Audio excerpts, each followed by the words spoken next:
my Savior died for me. 하나님 주시는 말씀 디모데후서 1장 7절부터 8절까지의 말씀.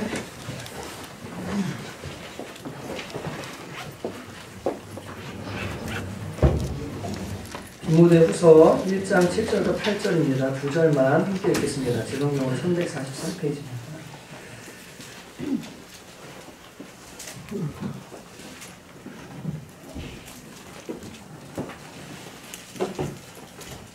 찾으신 줄로 믿고 합독하도록 하겠습니다. 함께 읽습니다. 시작. 하나님이 우리에게 주신 것은 두려워하는 마음이 아니요 오직 능력과 사랑과 절제하는 마음이니 그러므로 너는 내가 우리 주를 증언함과 또는 주를 위하여 갇힌 자들 나를 부끄러워하지 말고 오직 하나님의 능력을 따라 복음과 함께 고난을 받아라. 아멘. 피로 물든 복음 앞에서라는 제목으로 함께 말씀을 나누려고 합니다. 우리 한 번 더 기도하시겠습니다. 하나님 아버지, 참으로 저희가 핍박이 없는 시대에 살아갑니다. 고난도 너무나 없는 시대에 살아갑니다. 그래서 잠들어 있고 참으로 우리 믿음의 선배들의 신앙을 바라볼 때 부끄러움을 느끼고 정신을 바짝 차리지 않을 수 없음을 느끼게 됩니다. 주님, 오늘 저희들의 영혼을 깨워주시고 주님, 정말로 이 마지막 때를 준비하며 하나님 앞에 어떠한 모습으로 서야 될지 돌아보고 결단하는 시간 될 수 있도록 성령님께서 우리를 인도해 주시기 원합니다. 주님, 너무 살지 못하는 제가 할 말이 없는데 오늘 주께서 말씀으로 그리고 다른 믿음의 선배들의 삶을 통해서 주님이 말씀해 주시고 우리를 깨워주시기를 간절히 원합니다. 제가 주님께 온전히 의지하고 예수님의 이름으로 기도드렸습니다. 우리 주기철 목사님 영상을 하시고 같이 말씀을 나누겠습니다.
본문은 3.1절입니다. 비단 이 목사님들 말고도 이 민족의 독립을 위해서 애썼던 많은 분들이 하나님을 경외했던 분들의 모습을 우리가 보게 됩니다. 그 백범 김구 선생님은 하나님께서 내 소원이 무엇이냐고 물으신다면 나는 서슴지 않고 내 소원은 오직 대한 독립이오라고 대답할 것입니다. 그 다음 소원이 무엇이냐고 물으시면 나는 또 우리나라의 독립입니다 라고 할 것입니다. 또 그 다음 소원이 무엇이냐고 하고 세 번째 물으셔도 나는 더욱 소리를 높여 내 소원은 우리나라 대한의 완전한 자주 독립입니다 라고 할 것입니다. 이렇게 고백했습니다. 3.1절이 되면 우리가 생각나는 유명한 인사는 유관순 열사죠. 유관순 열사도 이런 이야기를 했거든요. 이들 속에다 하나님이 있었어요. 저는 이번 일로 확실히 알았습니다. 일본은 조선을 두려워합니다. 우리는 맨손뿐입니다. 그런데도 우리를 겁내어 총과 칼로 법석을 떨었습니다. 여러분, 조선의 해방이 눈앞에 다가왔습니다. 용기를 가지고 다 함께 일어나십시오. 하나님도 우리를 도우실 것입니다. 이렇게 하면서 17살의 나이에 만세운동을 주도하고 그리고 20살의 나이에 감옥에서 꽃다운 나이로 생을 마감하게 되죠. 감옥에서 유관순이 한 유명한 이야기가 있습니다. 내 손톱이 빠지고 손과 다리가 부러져도 그 고통은 이길 수 있사오나 나라를 잃어버린 그 고통만은 견딜 수가 없습니다. 나라에 바친 목숨이 오직 하나밖에 없는 것만이 이 소녀의 유일한 슬픔입니다. 자기 목숨이 여러 개 있으면 나라를 위해 다 바쳐볼 텐데 하나밖에 없다는 게 슬픈 일이다 라고 말할 정도로 우리 민족을 사랑했던 우리 이 민족의 선배들이라고 해야 될지 독립의 기초를 놓은 귀한 분들이 계십니다. 시대가 사람을 만든다는 생각을 가끔 하게 되는데 요새 젊은이들을 보면 좀 마음이 참 아픕니다. 인터넷이나 들락거리면서 웹툰이나 보고 혼인을 어떻게 하면 좀 더 바꿀까, 멋이나 좀 더 낼까, 관심이 어디 있는지 잘 모르겠어요. 지금도 젊은 사역자들이 많이 일어나고 있는데 그것은 어찌 보면 이 시대가 대단히 어둡다는 증거 중에 하나일 수 있습니다. 시대가 어두우면 젊은 사람들이 일어나게 되어 있거든요. 나이든 사람들은 안전을 추구하고 타협하기 때문에 젊은 사람들이 일어나서 자꾸만 이곳저곳에서 일어나는 거예요. 하나님 나라도 마찬가지인데 이 젊은 사람들이 정신 차려야 돼요. 이 유관순 열사가 17살에 만세운동에 가담해서 20살의 꽃다운 나이에 생명을 던졌던 것처럼 여러분 부끄러운 줄 알고 20살, 21살, 22살, 28살, 30살 됐으면 내가 하나님 나라 위에 그리고 진짜 하나님을 위해서 무엇을 하면 살아야 될지 선명하게 분별하고 그 일을 위해서 분연하게 일어날 수 있는 사람들이 돼야 될 줄로 믿습니다. 여러분 젊은 세대 위해 기도해 주십시오. 어둡기 때문에 젊은 사람들이 일어나야 됩니다. 하나님 그것을 원하시고 그런 사람들을 준비시키시고 계신 줄로 저는 압니다. 여러분 이 일제시대를 가만히 보면 이렇게 나라를 위해서 생명을 걸었던 사람들이 있는 반면에 또 한편으로는 일제 앞잡이가 되어서 매우 비겁하게 인생을 살았던 사람들도 우리가 보게 됩니다. 아마도 그랬겠죠. 살고 봐야지. 그리고 우선 살아있어야 죽은 사자보다 산 개가 낫다. 차라리 살아있어야 되니까 어떻게든 살자라고 해서 신사참배도 하고 일제 타협도 하고 이랬던 기겁한 사람들도 우리가 기억을 하고 있습니다. 하나님 나라와 그의 백성들을 생각할 때도 마찬가지인 것 같습니다. 하나님 나라는 복음으로 세워진 나라인데 이 복음은 피로 물든 복음입니다. 피가 없이는 전해질 수 없었고 피가 없이는 세워질 수 없는 나라가 바로 이 하나님의 나라였습니다. 그것이 초대교회였고 여러분과 제가 경험한 복음 바로 하나님의 나라입니다. 근데 그 나라에도 어떤 사람들은 생명을 걸고 그 나라를 지키고 그 복음 진리를 지키기 위해서 자신을 던졌던 사람이 있는 반면에 어떤 사람들은 이 세상과 타협하고 진리를 양보하고 자신의 안위와 삶을 위해서 하나님을 버렸던 사람들을 우리가 보게 됩니다. 오늘 말씀에 읽진 않았지만 디모데후서 1장 15절을 보시면 아시아에 있는 모든 사람이 나를 버린 일을 내가 아나니 그 중에는 부겔로와 허모게네도 있느니라 라고 말하고 있습니다. 바울이 자신의 평생의 사역을 통틀어 이제 막바지 사역을 앞두고 있는데요. 1년을 앞두고 있습니다. 거의 모든 사람이 아시아에 있는 모든 사람이 바울을 떠났어요. 이건 바울을 떠난 게 아니라 복음을 다 버린 겁니다. 하나님 나라를 다 버린 거예요. 왜냐하면 이 당시가 극심한 박해가 시작되었거든요. 이 디모데 전서는 AD 63년경에 쓰여진 것으로 보이고 디모데 후서는 66년 말에서 67년 초에 쓰인 걸로 보이는데 이 바울은 67년에 이제 순교를 하게 됩니다. 이 순교하게 된 계기가 로마의 대화재가 일어나서 네로 시대 때 그 엄청난 건물들이 소실되면서 이것을 네로 황제가 이 기독교인들에게 덮어씌우게 되고 그래서 기독교인들을 대대적으로 박해하는 이 박해가 시작이 돼요. 그래서 기독교 이 역사가들의 책을 읽다 보면 3,000명씩 한꺼번에 십자가에다 매달아서 불태워 죽이기도 하고 불꽃놀이처럼요. 말할 수 없는 이 극심한 고난, 박해 이때 이제 막 다가오기 시작하는 거예요. 그러니까 예수 믿는 사람들이 고난이 다가오고 박해가 다가오니까 우선 살고 봐야지, 우선 어떻게든 생명을 유지해야지 이러면서 모든 사람들이 다 복음을 버리고 바울도 버리고 하나님 나라를 떠났다고 지금 말하고 있는 겁니다. 여러분, 바울은 이 복음 때문에 온몸에 상처를 받은 사람이었습니다. 우리가 이 복음서를 보면 사도행전을 살펴보고 바울의 삶을 보면 바울이 복음 전하다가 얼마나 많이 매맞고 얼마나 많이 고통 가운데 있었는지를 발견하게 됩니다. 여러분, 이슬람이 하는 투석형이 뭐죠? 돌로 사람을 쳐서 죽이는 거죠. 어떻게 죽이는 거예요? 돌을 들고 사람 하나 놔두고요. 돌로 때려서 죽을 때까지 때리는 거예요. 바울이 그걸 맞았어요. 근데 밖에다 죽은 줄 알고 던졌더니 살아났어요. 여러분, 몇 대 맞고 기절해가지고 갖다 던진 거 아닙니다. 돌무더기가 될 정도로 때렸는데 죽은 줄 알았는데 갖다 던졌는데 다시 살아난 거예요.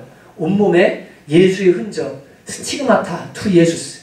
여러분, 이 막 찢어진 이 엄청난 흔적들, 온 얼굴에 상처투성이, 태장을 5번이나 맞아서 엉덩이와 무릎팍이 있는데요, 살이 멀쩡하지 않은 말할 수 없는 예수의 흔적을 바울이 갖고 있었습니다. 그 사람이 다 늙어서 이제는 사형을 앞두고 차가운 지하 감옥에서 자신의 후배 목회자 디모데에게 디모데 후서를 죽기 몇 개월을 앞두고 자기의 죽음을 직감하고 쓰고 있는 거예요. 뭐라고 쓰면 이렇게 쓰는 겁니다. 다 읽지 않았습니다. 내가 너를 생각할 때마다 기도하는데 네 엄마와 네 외조모 로이스에게 있었던 믿음이 네 안에도 있는 걸 내가 안다. 근데 박해가 오니까 모든 사람이 믿음을 다 떠났다. 근데 나는 너만은 믿음을 떠나지 않기를 원한다. 내가 네 얼굴 보기를 원하고 내가 너에게 안수하여서 네 속에 있는 것을 풀릴 듯 일으켜주기를 원한다. 왜냐하면 하나님이 주신 것은 두려워하는 마음이 아니라 오직 능력과 사랑과 절제 마음이기 때문이다. 이 능력을 가지고 복음과 함께 고난을 받아라. 성령이 너에게 부탁하신 일을 주 예수의 날까지 이루어라. 내가 너를 위해 기도한다. 너 보고 싶다. 너만은 믿음을 버리지 않기를 원한다. 그것이 오늘 이 디모데후서 1장의 내용인 것입니다. 여러분, 모두가 배신할지라도 이 젊은 목회자, 너만 두려워하고 있는 이 목회자에게 너만은 배신하지 않기를, 하나님이 너에게 주신 게 무엇인지 알기를, 그것을 이야기하고 있는 내용이 바로 오늘 본문의 내용인 겁니다. 여러분, 저도 목회자로서 같은 마음입니다. 누군가가 예수님을 믿다가 고난이 다가오고 가정에 아픔이 오거나 혹은 예수 믿는 믿음 때문에 어떤 것을 포기해야 되거나 이들을 포기해야 되거나 세상에서 고난받는 일을 당하게 될 때 늘 마음에 바울 사도와 같은 부족하지만 똑같은 마음이 있습니다. 저 사람이 저러다가 믿음 떠나면 어떻게 하지? 저 사람이 저렇게 고난 때문에 예수 모른다고 하면 어떻게 하지? 저러다가 진리를 타협하면 어떻게 하지? 저 유혹 앞에 넘어가면 어떻게 하지? 제 마음에도 똑같은 마음에 고민이 있습니다. 여러분, 지금 예수를 믿음으로 말미암아 여러분과 제가 당하는 고난이 사실은 크지 않습니다. 근데 앞으로 시간이 지날수록요 더 커질지도 모르겠어요. 간통이 위헌으로 판결이 나서 이제 간통이 이 형법으로 다룰 수 없는 죄가 되었습니다. 이 어떤 사람들은 그렇게 이야기합니다. 법의 원리를 따라서 결혼은 계약관계이기 때문에 민사로 해결해야지 국가가 형사 문제로 다룰 문제가 아니다. 둘이 알아서 해결하고 문제가 생기면 위자료를 줄 수 있는 방법으로 민사 처리하면 된다라고 해서 법의 논리로는 맞다는 거예요. 그렇게 해야 된다는 거예요. 근데 여러분, 하나님의 관점에서 보면요, 이 가정을 지키는 일에 있어서 이제 이걸 딱 풀어버림으로 말미암아 이제는 여러분, 배우자가 간통을 해도요 증거를 찾기 위해서 어떤 그런 데를 급습한다거나 덮친다거나 할 수 있는 권한 자체가 없어져 버리는 거예요. 그전에는 고소를 함으로 말하면 어떻게 됐냐면 형사 처리가 되어서 수사가 진행될 수 있었어요. 근데 이제는 수사가 불가능하게 된 거예요. 이해가 되시죠? 합의하에요. 네가 맞아 내가 맞아 이래가지고 나 너랑 살기 싫어. 근데 너 왜 살기 싫은데 성격차라고 해버리면요 간통 성립 안 돼요. 위자료 줘야 돼요. 근데 위자료를 높이면 그래도 지킬 수 있지 않냐 가정을. 아니요 그렇지 않습니다. 정말 1억 수억을 때리지 않는 한 이제는요 정말 능력 있고요 세상이 말하는 대로 마음껏 간통하고 바꿀 수 있는 상황에 있는 사람은요 얼마든지 간통해도 되는 시대가 온 거예요. 근데 여러분 그 기사들 잘 살펴보세요. 간통이 위헌으로 밝혀졌다. 간통죄가. 그 다음에 끄트머리에 붙는 게 항상 뭔지 아십니까? 간통이 합헌이라 할지라도 합헌이라는 말은 간통죄를 인정한다는 말입니다. 죄로. 합헌이라 할지라도 간통이 줄지 않습니다. 간통이 위헌이라 할지라도 간통이 늘어나지 않습니다. 동성애도 똑같습니다. 동성애를 합법화한다고 해서 동성애자가 늘어나는 건 아닙니다. 그렇기 때문에 동성애도 열어야 됩니다. 늘 이 논리로 갑니다. 여러분 이 나라를 보면요 이제 갈수록 이 대한민국도요 복음의 진리와는 점점 거리가 멀어지기 시작해요. 이번에 총기 난사 사건 일어난 것도요 너무 마음이 아프죠. 어떻게 이런 일이 일어날까. 진짜 너무 가슴 아픈 일들이 대한민국 땅에 이제 막 일어나고 있습니다. 여러분 시간이 지날수록 점점 어두워지고 시간이 지날수록 예수 믿는 믿음을 지키기 위해서 지불해야 될 대가들이 많아질 겁니다. 여러분이 받아야 될 조롱도 많아질 것이고 여러분이 실제로 예수 안 믿고 이 진리를 부정하는 사람들과 함께하지 않음으로 오는 손해도 다가올 수도 있습니다. 여러분 그렇기 때문에 두려운 거예요. 더군다나 주님이 말세에 되어질 일들 말씀하시면서 형제가 형제를 내어주고 부모가 자녀를 내어주고 그죠? 이 진리 때문에요 교회가 교우를 팔아먹게 하는 이런 일들이 마지막 때 일어날 거라고 분명히 말씀하셨어요. 극심한 환란이 다가오거든요. 여러분 그 환란을 생각하면 두렵습니다. 다른 사람들이 주님을 떠날까도 두렵지만 저도 과연 견딜 수 있을까. 여러분 유관순이나 주기철 목사님의 가했던 고문들 여러분 이 손끝에다가요 이 대침을 계속 꽂다 안 되면 손톱을 뽑아요. 예수부인하라고. 발톱도 뽑아요. 잠을 안 재워요. 밥도 안 줘요. 정말 말할 수 없는 막 폭행, 성적 수치심, 막 이루 말할 수 없는 고문을 막 가요. 그것도 하루가 아니라 이틀이 아니라 1년도 넘어 2년도 넘어 죽이지도 않고. 여러분 그런 차라리 죽으면 좋겠는데 그런 고난이 다가올 때 내가 진짜 예수 믿는 믿음 지킬 수 있을까? 내가 그 믿음을 지킬 수 있을까? 여러분 자신에게 질문해 보십시오. 이게 내 힘으로 도저히 할 수 없다는 것을 알게 됩니다. 도저히 이건 내 힘으로 감당할 수 없는 일이구나. 여러분 지금 그냥 여러분과 우리 상황을 한번 보세요. 조금만 핍박이 조금만 박해하고 조금만 손해가 와도 뭐예요? 금방 돌아서잖아요. 금방 타협하잖아요. 그게 우리 마음이거든요. 그러니까 두려운 거예요. 우리가 우리 자신을 보고 다가올 일들을 보고 그리고 예수 믿음으로 말미암아 일어날 일들에 대해 상상해 보기만 해도 막 두려운 마음이 드는 겁니다. 그것이 1세기 이 바울과 디모데의 환경이었습니다. 초대교회 성도들의 환경이었어요. 바울은 디모데후서를 통해서 계속 말해요. 디모데전서를 통해서도 야 영광의 왕이 오신다 다시. 그러니까 면류관을 예비하고 계신다. 끝까지 견뎌야 된다. 그 나라가 있다. 영원한 상급이 있다. 다 아시죠? 다 아시죠? 맞죠? 그죠? 다 아시죠? 또 뭐라고 말합니까? 예수 그리스도께서 우리를 위해 생명 주셨다. 이걸 아는 사람이라면 어떻게 그분을 모른다고 부인할 수 있냐? 우리 이거 붙들고 끝까지 승리해야 된다. 여러분 이것도 다 알죠. 다 압니다. 근데 여러분 아는 게요. 그 상황에 들어가서 실제가 돼야 되는데요. 그렇지 않다는 게 문제예요. 여기 허겔로와 이 비겔로와 허무겐에도요. 복음의 진리에 탁월한 성경교사들이었어요. 가르치는 사람들이었어요. 십자가를 가르치는 사람들이었어요. 환란이 다가오니까요. 어떻게 해요? 견디지 못하니까 떠나는 거야. 견디지 못하겠으니까 돌아서는 거야. 이게 인간이거든요. 이게 여러분과 저희 것입니다. 여러분 그래서 바울은 말합니다. 디모데에게 이렇게 말하는 거예요. 야 믿음은 내가 할 수 있다를 말하는 것이 믿음이 아니라 하나님이 우리에게 주신 게 무엇인지를 믿는 거다. 제대로 믿어야 된다.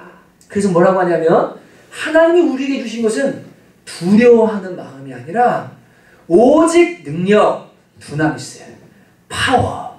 어떤 고난이 다가와도 이겨내고 헤쳐나갈 수 있는, 싸워서 이길 수 있는, 타협하지 않을 수 있는, 손해본다 할지라도 진리를 지킬 수 있는 능력, 엄청난 파워, 그거 하나님이 우리한테 주셨다.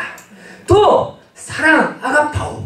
원수할지라도 여러분 진짜 나를 핍박하고 박해하고 손해를 주고 예수 믿는다는 이유 때문에 나를 어렵게 만드는 그 원수들을 알지라도 사랑할 수 있는 사랑, 하나님을 향한 사랑, 그거 놓치지 않을 수 있는 이 사랑도 하나님이 우리에게 주신 거다. 또 절제, 이건 자기 통제거든요. 소프로모니스라는 말인데 자기 통제예요. 여러분 자기를 절제할 수 있는 마음, 이것도 하나님이 우리에게 주신 것이다. 이게 우리 안에 있다. 그렇기 때문에 너는 이 능력을 따라서 뭐라고요? 복음과 함께 고난을 받으라 라고 이야기하고 있는 겁니다. 여러분 베드로도요, 주님 사랑해서요, 제가 주님 죽으실 때 저도 죽겠습니다. 야 우리 다 같이 죽어야 돼 그랬어요. 근데 여자애 하나가 와가지고요, 당신 예수님과 같은 당이던데, 당신도 예수 당이던데요? 그 질문 앞에요, 나는 예수 모른다고 예수 부인하고 예수 저주하고 돌아서게 됩니다. 여러분 베드로가 예수님 3년 동안 따랐던 사람입니다. 근데도 자기 힘으로 하려고 할 때는 안 돼요. 근데 여러분 우리에게 주신 것이 무엇인지를 확실하게 성령으로 말미암아 믿게 될 때, 여러분 이 고린도후서 4장에 보면 우리가 이 보배를 질그릇에 가졌다라고 말합니다. 그래서 질그릇에 가진 이유는 뭐냐면 이 질그릇이 능력이 있는 게 아니라 질그릇 속에 있는 보배가 능력의 힘이 큰 것이 있다는 것을 알게 하려고 말해요. 그래서 여러분 이 고난이 온다는 것은 이 질그릇이 깨어진다는 것을 의미하고, 이 질그릇, 우리의 질그릇이 깨질 때 비로소 어떻게 되냐면 내 속에 어떤 능력이 있는지, 어떤 지극히 큰 능력이 있는지 그때 알게 된다는 거예요. 이해가 되시죠? 고난이 안 오면요 질그릇이 깨질 수가 없어요. 고난이 다가올 때 우리 질그릇, 우리의 연약함이 다 드러나게 되고 깨어지게 되고, 그때서야 비로소 내 안에 예수 그리스도가 주신 능력이 무엇인지를 깨닫게 되고 그 능력이 역사하기 시작한다는 겁니다. 여러분 복음은 내가 무언가를 하는 게 아닙니다. 내가 의로워지는 것도 아니에요. 내가 견디는 것도 아니에요. 그저 우리는 하나님의 은혜를 바랄 뿐인 거예요. 하나님이 나를 붙들어 주시고 하나님이 내게 주신 능력으로 승리하기를 바라고 겸손히 평생 동안 예수 그리스도만 의지하는 거, 그것이 복음의 능력인 줄로 믿습니다. 여러분 속에 혹시나 2015년을 시작하면서 그리고 앞으로 되어질 일들과 하나님 나라를 꿈꾸면서 두려운 마음이 드는 사람들이 있을지 모르겠습니다. 저도 두렵습니다. 근데 여러분 두려워하지 마십시오. 우리 속에 예수 그리스도를 모신 사람들 속에 하나님께서 능력을 주신 줄로 믿습니다. 주님께서 우리에게 사랑을 주신 줄로 믿습니다. 주님 우리에게 절제할 수 있는 마음 주신 줄로 믿습니다. 여러분 이게 복음이에요. 하나님이 하신 것을 믿음으로 받아들이는 거예요. 받아들이는 거예요. 거기 능력이 오는 거예요. 그래서 믿음은 역사하는 힘이 있는 거예요. 겨자씨만한 믿음이라 할지라도 하나님이 하신 걸 믿으면 거기에 능력이 나타나는 거예요. 그래서 믿음이 힘인 거예요. 믿음조차 하나님의 선물이죠. 여러분 능력, 제가 지난주에 박정선생님께 전화 한 통 받았습니다. 예방선에서 만난 김은경 대표라는 아주 유명한 일도 했던 사람이고 꽤 잘 나가던 사람인데 박정선생님께 제안을 했대요. CTS에서 하는 오디션이 있는데, 아이들 프로그램이 있는데 그거 하는데 좀 심사위원을 좀 맡아주시면 좋겠다. 우리 같이 이런 사람들을 쭉 하면 좋겠다. 그러면서 무슨 제안을 했냐면 김장한 목사님을 소개해주고 김상한 목사님도 소개해주고 이중에 큰 일하는 그 목사님들 다 소개해줄 테니까 같이 한번 일해보면 좋겠다. 제안을 했답니다. 전사님 저랑 통화를 하고 나서 전사님 나중에 이런 얘기를 하는 거예요. 근데 목사님 그 김장한 목사님이 WCC 하잖아요. 김상한 목사님 WCC 수장입니다. 어떻게 해야 됩니까? 그리고는 결단을 하고 그 대표에게 물어봤대요. 예수님만이 진리고 기로 진리라고 우리가 믿고 있는데 WCC를 하는 그분들과 어떻게 이 일을 해야 될지 말지 모르겠는데 이거 좀 확인해 주시면 좋겠습니다. 도대체 그게 뭔지 확인해 주십시오. 다 아시죠? 다 아시죠? 김상환 목사님은 여기 WCC 하는 그 장소에 가서 무슬림 대표, 그죠? 불을 섬긴 조로아스터교 대표, 다 대표들 나와가지고 스님 대표 다 손잡고 생수를 그 물 같이 부으면서 이게 생명의 물이라고 하면서 우리는 연합하고 하나가 될 것이다 라고 그 앞에서 그거 했습니다. 김장환 목사님도 친묘교 수장인데 박종수 신학교를 나왔기 때문에 자기가 가면 안 되니까 자기 밑에 사람을 보내서 거기에 참여하게 하고 사인하게 했습니다. 대표를 따로 보낸 거예요. 여러분 똑같은 거죠, 그죠? 전사님 물어봤어요. 답이 왔어요. 답이 길어서 다 얘기를 못 해드리고 저한테 그대로 보내줬는데 전사님께서 그래서 뭐라고 하냐면 죄송한데 같이 못하겠습니다. 우리를 신뢰하는 사역자들은 거기에 대해서 의문을 품지 않는데 그 영상 다 편집된 겁니다. 편집 아니에요.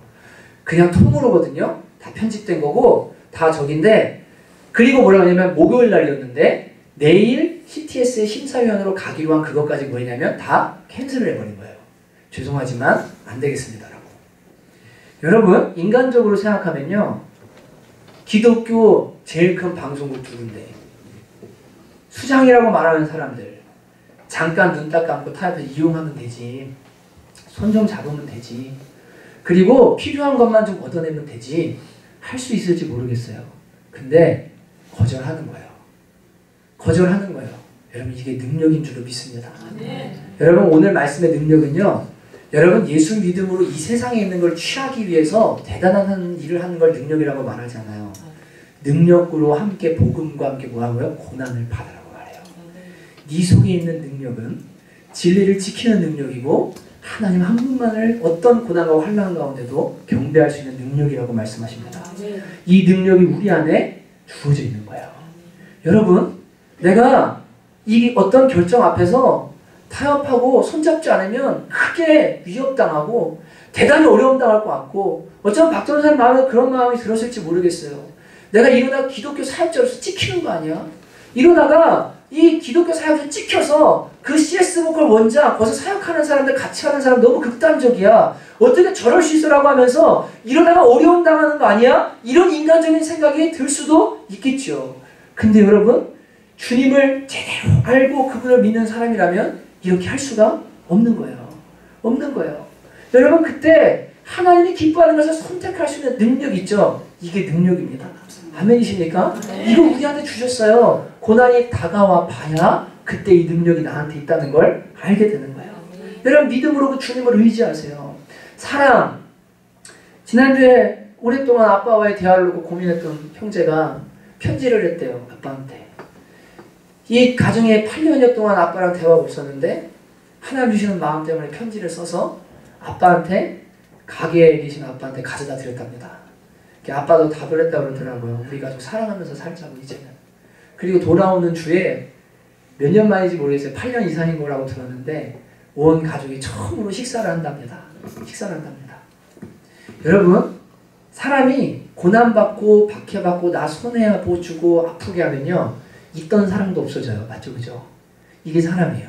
그래서 고난이 다가오고 아픔이 다가오면 지난주 말씀드렸죠. 곳간에서 인신 난다고요. 너무 괴로우니까 남편도 사랑 못해요. 애도 사랑 못해요. 사랑이 안 나와요. 근데 여러분 우리에게 주신 것은요. 두려워하는 마음이 아니라 원수까지도 사랑할 수 있는 그 사랑을 주님께서 우리에게 주신 줄로 믿습니다. 이게 우리에게 주신 하나님이 주신 선물이에요. 자기 통제, 절제. 여러분이 절제는 뭐냐면 이런 겁니다. 이 단어가 자기 통제라는 단어인데요. 제가 청년들 보면 안타까움 느낄 때가 많거든요. 이 어른들 중에 그런 분들이 있어요. 자기 연민에 빠져있는 사람들이 되게 많아요. 이 감정이 컨트롤이 안 돼가지고요. 무슨 일이 생기면요. 진리 안에 서서 하나님이 원하시는 것을 느끼고 보고 거기에 반응해야 되는데 이게 안 돼가지고 한없이 자기 연민으로 빠지는 거예요. 계속 슬퍼하고 계속 우울해하고 계속 죽으려고 그러고 계속 뭐하냐면 원망하고 불평하고 이러면서 그 속으로 나락으로 깊이 떨어지는 거예요. 내 셀프 컨트롤 자기 통제는 뭐야? 이 절제는 다른 게 아니라 뭘 먹는 거 절제 이런 게 아니라 그것도 절제할 수 있지만 내 마음을요 내가 통제하는 거예요. 자기 통제하는 거예요. 여러분 제가 그냥 드리는 말씀인데 여러분이 사는 환경이 어떤지 저는 잘 다 모릅니다. 우리 교회가 신방 목회를 하는 것도 아니고 이렇게 뭐 집집마다 찾아다니면서 음식 준비해라 헌금 준비해라 이래서 신방하고 이런 목회를 하는 게 아니기 때문에 요청하면 가지만 제가 집에 가본 적도 있고 또 본 적도 있지만 어떻게 사시는지 다 알죠. 근데 어려운 분들도 계세요. 근데 아마 제 방보다 좁은 방에서 주무시는 분은 없을 거예요. 네. 제 방은 그냥 사람 하나 딱 누우면 진짜 끝나요. 와보시면 압니다. 네. 제 방은 사람 하나 딱 누우면 그냥 끝나요. 옆에 책 좀 쌓여있고 이쪽에 옷걸이 하나 있어서 거기 행거에 옷 걸어놓고 저쪽에 책 묶어놓고 있고 그리고 이쪽 편에 책 위에다가 옷 좀 쌓아놓고 옷장 붙여서 그냥 이렇게 해놓은 게 그 제 방이에요. 진짜 딱 눕는 거 한 평 반이라고 생각하시면 돼요. 여러분 저를 얘기하려는 게 아니고 만약에 여러분이 마흔이 돼서 자녀 둘을 거느리고 있고 또 사회생활을 하고 있어요. 그러면서 매일 자고 일어나는 방이요. 한 평 반밖에 안 되는 공간에 몸이 이렇게 딱 한 번 돌리면 끝나는 굴러다닐 수도 없습니다. 거기서 매일같이 자고 일어나는 걸 반복하면서 매일 살아요. 그리고 거기서 설교 준비해요. 거기서 있어요. 여러분 인간적인 마음으로요. 어떤 마음 드냐면요. 내가 지금 뭐하고 있지?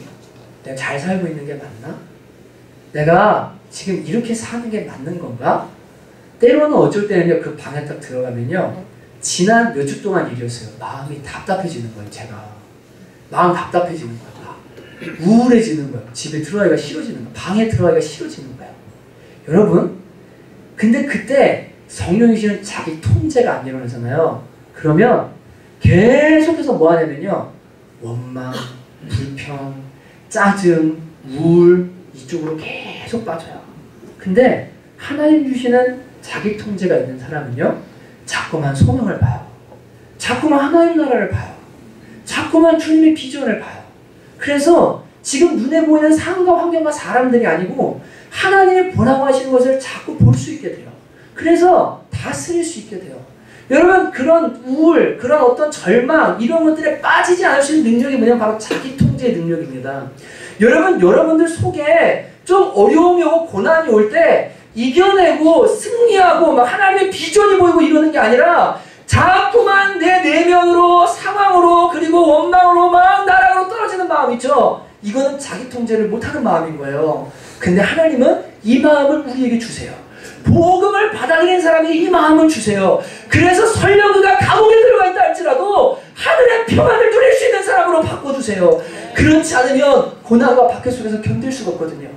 여러분 이따 제가 한 목사님의 영상과 이야기를 들려드리겠지만 여러분 말할 수 없는 고초를 겪지만 그 속에서 하나님 주시는 능력, 하나님 주시는 사랑, 하나님 주시는 자기 통제 이게 뭔지를 삶으로 보여준 위대한 목사님 한 분이 실제 계십니다. 여러분 저는 이 복음이요 진짜 살아날 수 있는 복음이 됐으면 좋겠어요. 마지막 때 고난이 다가와서 그래 그때 내가 능력으로 이기고 그때 내가 사랑하고 그때 내가 자기 통제하고 나는 승리할 수 있어. 복음의 진에서 승리할 수 있을 거야. 막연하게 그것이 아니라 바로 지금 여러분과 저의 삶에서 지금 살아가는 삶 속에서 진짜로 이 능력이 나타나기를 원합니다. 여러분 어떤 고난과 시련이 다가와도 하나님의 뜻을 실행할 수 있는 능력, 파워 여러분 이게 여러분과 저 안에 나타나기 원합니다. 원수도 사랑할 수 있는 그 사랑이죠. 이게 부어졌으면 좋겠어요. 이게 있다는 거 알았으면 좋겠어요. 그리고 어떤 상황에도 눌리지 않는 이 자기 통제가 내 안에 있다는 것을 여러분이 경험하셨으면 좋겠어요. 여러분 제가 이제 영상을 하나 보여드릴 텐데 이분은 리차드 범브란트라는 목사님입니다. 2001년에 돌아가셨고요. 1909년생이세요. 이 루마니아가 공산화될 때 그 감옥에서 엄청난 고초를 당하시면서 이분이 이제 그 감옥에서 겪은 일들을 책으로도 내시고 설교로도 또 인터뷰로도 간증을 하였습니다. 근데 이분 짤막한 간증 5분짜리 간증을 보고 그 다음 제가 그분 책에 나오는 어떤 내용들을 좀 읽어드리고 그리고 기도하기 원합니다. 저는 오늘 말씀을 준비하면서 진짜 이 디모데후서를 몇 번 읽으면서 그냥 계속 울었거든요. 계속 눈물이 나더라고요. 왜냐면 진짜 이 말씀이 뭔지가 이제 좀 알아지기 시작하니까요. 네, 이제 좀 알아지기 시작하니까 눈물이 나더라고요. 이 7절, 8절이 그동안 잘 몰랐어요. 우리에게 주신 두려울 마음이 오직 능력과 사랑과 그리고 절제다라고 할 때 잘 몰랐는데 정말 너무너무 울었어요. 근데 그러면서 이분을 생각나게 해주셨고, 그래서 이 영상을 여러분과 나누고 싶고, 그리고 다시 한번 글을 읽고 좀 기도하는 시간을 갖고 싶습니다.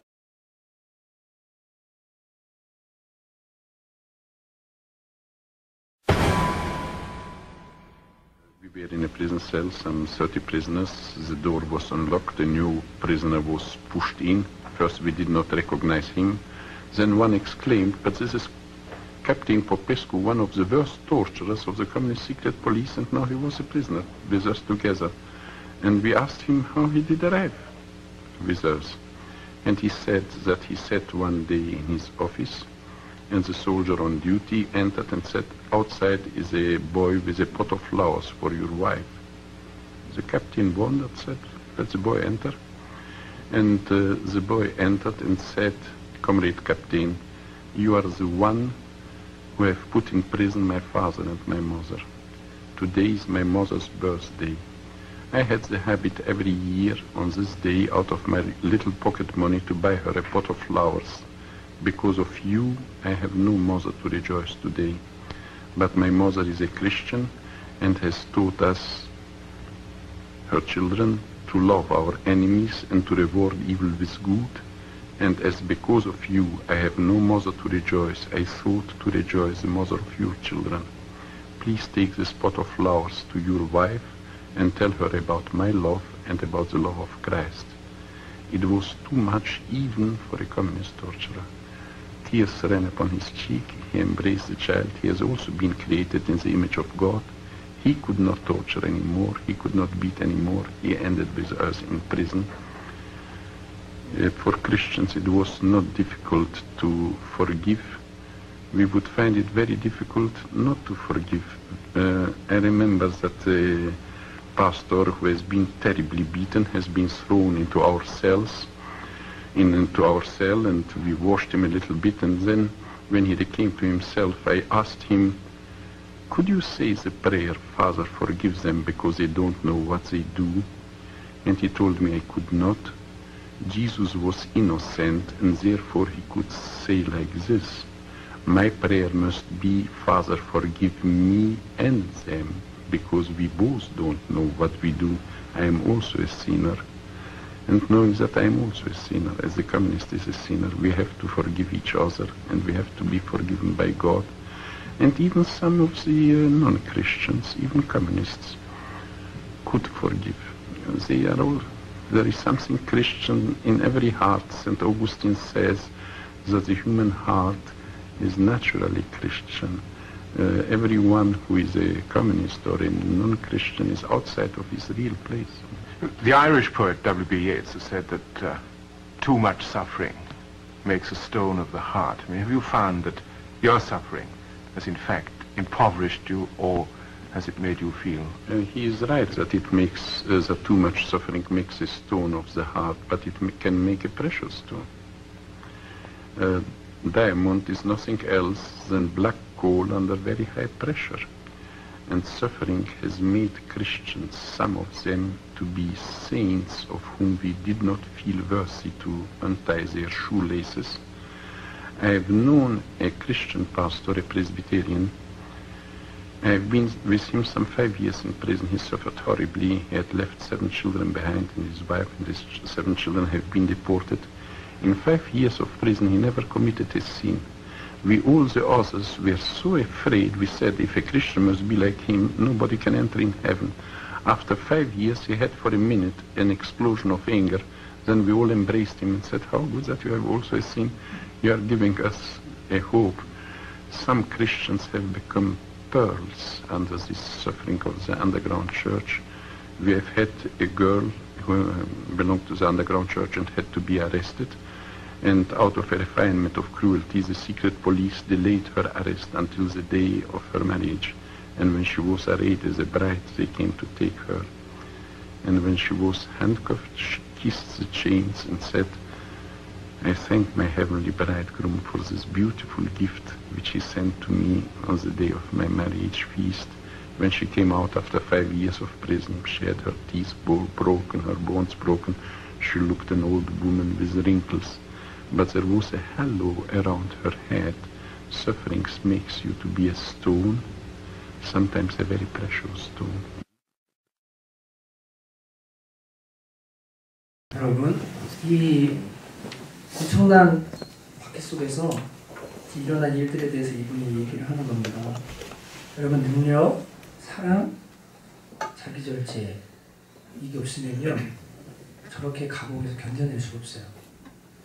하나님이 주신 이 능력, 사랑, 자기 절제가요 화내지 않게 하고 또 사랑하게 하고 원수도 고난이 다가와도 그걸 견뎌낼 수 있는 힘이 되는 줄로 믿습니다.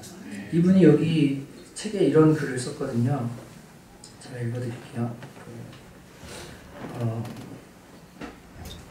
오늘 밤 여러분에게 감옥의 경험으로 설교를 시작하고 싶습니다. 공산정권이 내주고 루마니아를 장악했을 때 공산당은 공산정권이 들어서 모든 국가에서 자행한 일을 우리에게도 했습니다. 만약 당신의 조국이 공산화되면 당신에게도 그들은 이렇게 할 것입니다. 그들은 감옥에 수천 명의 기독교인을 투옥시켰습니다. 지하교회 같은 교계 지도자들은 그 기간 동안에 독방에 수감되었습니다. 나와 다른 사람들도 갇혔습니다. 지하 9m에서는 해, 달, 별, 꽃을 한 번도 볼 수 없었습니다. 우리는 이런 것들이 존재한다는 사실 자체를 잊어버렸습니다. 우리는 성경책을 비롯해서 어떤 책도 허용되지 않았습니다. 종이나 펜도 허용되지 않았습니다. 저는 쓰는 법을 잊어버렸습니다. 14년 동안 한 번도 여성을 본 적이 없었습니다. 어린이를 14년 동안 한 번도 본 적이 없었습니다. 독방의 간수와 고문 전문가 외에는 본 적이 없습니다. 아무 소리도 듣지 못했었습니다. 독방은 방음이 되어 있었고 속삭이는 소리조차도 들리지 않았습니다. 우리는 아무것도 보지 못했고 아무것도 듣지 못했습니다. 완벽한 침묵이 감방을 지배했습니다. 우리는 거의 먹지 못했습니다. 때로는 일주일에 빵 한 조각을 먹었습니다. 14년 동안 색채를 한 번도 본 적이 없습니다. 우리가 본 것은 감방과 우리가 입은 죄수복의 회색뿐이었습니다. 갈색, 파란색, 초록색, 분홍색이 존재한다는 사실을 잊어버렸습니다. 우리의 세계는 회색이었습니다. 수년이 그렇게 지나갔습니다. 해가 지남에 따라 나는 아주 피곤해졌습니다. 어느 날 밤 나는 우리 주님께 말씀드렸습니다. 주님 보시듯이 제겐 형제나 자매가 없습니다. 제겐 당신의 말씀이 적힌 성경책도 없습니다. 성체도 드리지 못하고 제겐 그런 것이 하나도 없습니다. 그렇지만 주님께서는 자주 사람들을 직접 방문해 주셨습니다.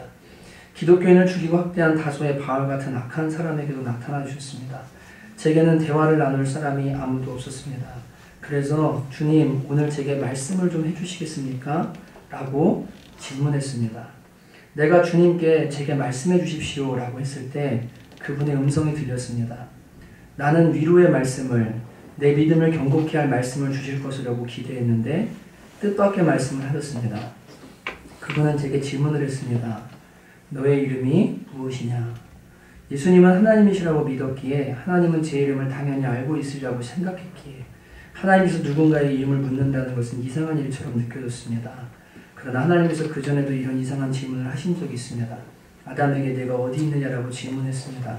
그분이 하나님이시라면 아담이 어디에 있는지 좀 당연히 알고 있어야 합니다. 아무도 피해 달아날 수 없는 창조주로부터 달아나 있다는 것이 잘못된 것이라는 것을 깨닫게 하려고 주님은 제게 질문을 하신 것입니다.